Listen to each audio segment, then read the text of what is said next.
ایک شخص جو جواہرات کا کام کرتا تھا بہت مالدار تھا۔ اچانک اس کا انتقال ہو گیا۔ بچے چھوٹے تھے، اس وجہ سے اس کے کام کو کوئی سنبھال نہ سکا۔ ایک وقت ایسا آیا کہ اس کی بیوی نے مجبور ہو کر ایک بہت ہی خوبصورت نیلم کا ہار اپنے بیٹے کو دیا اور کہا کہ بہت احتیاط سے یہ اپنے چچا کی دکان پر لے جاؤ اور کہنا کہ پیسوں کی ضرورت ہے، مجبوری ہے، اسے آپ خرید لیں۔ وہ لڑکا چچا کی دکان پر یہ ہار لے کر گیا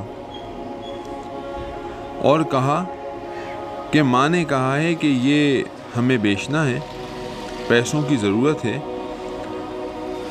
اسے آپ خرید لیں۔ چچا نے ہار کو بغور دیکھا اور بھتیجے کو کچھ پیسے دیے اور کہا کہ اپنی ماں سے کہنا کہ اس وقت اس کے اچھے دام نہیں ملیں گے، کچھ عرصے اسے رکھ لیں، جب مارکیٹ اچھی ہوگی اس وقت میں آپ کو بتا دوں گا، اور ہاں، کل سے تم میرے پاس کام پر آ جاؤ۔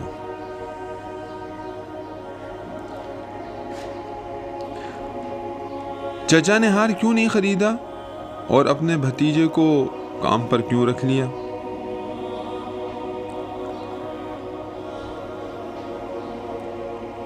آپ بھی اپنی ذہانت آزمائیے، کمنٹ باکس میں اپنی رائے کا اظہار کیجیے۔ اگلا حصہ دیکھنے سے پہلے